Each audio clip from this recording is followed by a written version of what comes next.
Welcome to D news. నేను మీ Dayakar Reddy. LRS పై రేవంత్ సర్కార్ కీలక నిర్ణయం. ఇక్కడ ఒక ప్రేక్షకులకు ఒక మనవి.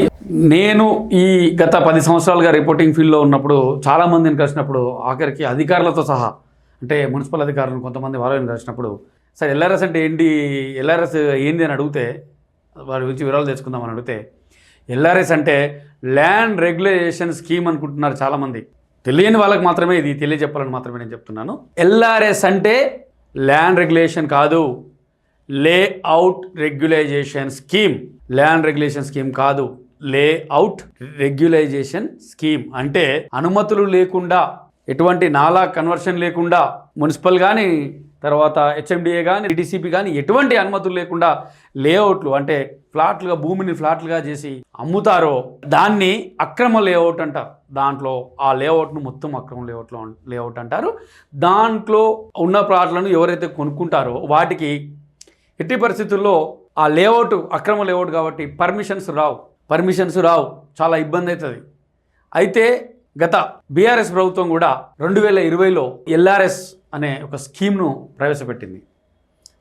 ఈ ఏవైతే అక్రమ లేఅవుట్లు అయితే వేశారో వాటన్నింటినీ ఇంకా ఏసీ జనాలు కొనుక్కున్నారు కూడా, రిజిస్ట్రేషన్ కూడా అయ్యింది. సరే, ఇంకా ఎట్లా జరిగింది మరి, అనుమతులు లేనిది ఎట్లా చేస్తారు, స్టాంప్ అండ్ రిజిస్ట్రేషన్ శాఖ ఎట్లా చేస్తుంది, తర్వాత వాళ్ళు ఎట్లా రెవెన్యూ అధికారులు ఎట్లుకుంటున్నారు, ఇవన్నీ వాటి జోలికి పోతే అంత పెద్ద కథ అవుతుంది. ఆ కథ ఇప్పుడు కాకుండా, ఆ కథ చెప్తే చాలా పెద్ద ఉంటుంది, మహాభారతం అంత ఉంటుంది. అది కాకుండా ఈ కొనుక్కున్నారు చాలామంది, ₹10 కూడబెట్టి వాటిని కొనుక్కున్నారు. దాంతో ఏం చేశారంటే గవర్నమెంట్ ఎల్ఆర్ఎస్ స్కీము ప్రవేశపెట్టడం జరిగింది. అంటే ఈ ఎల్ఆర్ఎస్ స్కీమ్ ఇప్పుడే ఉందా అంటే, గతంలో 2007లో వచ్చింది, తర్వాత 14లో వచ్చింది, తర్వాత ఇప్పుడు 20లో వచ్చింది.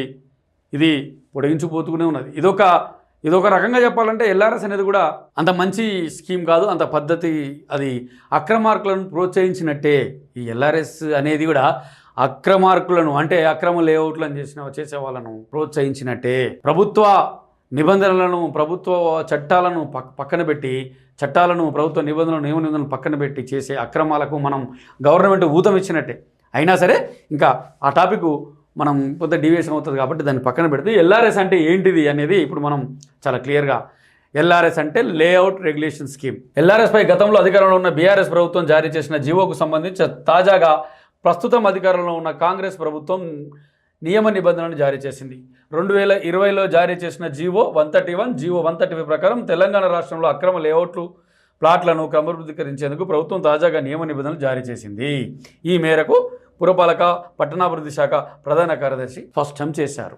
అయితే ఇక్కడ ఎల్ఆర్ఎస్ దానికి నియమ నిబంధనలు ఏంటి అనేది కూడా మనం ఒకసారి చూద్దాం. దాని గురించి చిన్నగా ఒక క్లుప్తంగా, 2020 ఆగస్టు 26 వరకు ముందు రిజిస్ట్రేషన్ చేసిన అనుమతి లేని చట్టవిరుద్ధమైన లేఅవుట్లు మరియు ప్లాట్లకు మాత్రమే ఈ పథకం వర్తిస్తుంది. 2020 ఆగస్టు 26 ముందు, అంటే ఆ లోపల లేఅవుట్లు వేసి ఉండాలి. ఆ లోపల అక్రమ లేఅవుట్లు ఏమైనా వేస్తే కనుక 2020 ముందు అందులో 10% ఫ్లాట్లు అమ్ముడై ఉండాలి. లేఅవుట్ రెగ్యులేషన్ కోసం అయితే 10% ఫ్లాట్లు, 100 ప్లాట్లు ఉన్నాయనుకోండి, సపోజ్ ఒక 10 ప్లాట్లు వేరే వాళ్ళకి అమ్మి ఉండాలి. అప్పుడు మాత్రమే ఆ లేఅవుట్ మిగతా 90 వాటికి రెగ్యులేషన్ కింద అనుమతిస్తుంది, అది దానికి అర్హత సాధిస్తుంది. ఇంకా ప్లాట్లు 2020కి ముందు, అక్రమ లేఅవుట్లో వేసిన ప్లాట్లను 2020 ఆగస్టు 26 ముందు కొన్న ప్లాట్లకు మాత్రమే ఎల్ఆర్ఎస్లో క్రమబద్ధీకరించుకోవడానికి వాటికి అవకాశం ఉంది. ఇక ఇప్పుడు ప్రభుత్వం దగ్గర ఎల్ఆర్ఎస్లో మరి చేసిన వాళ్ళు ఎంతమంది ఉన్నారంటే 4,28,832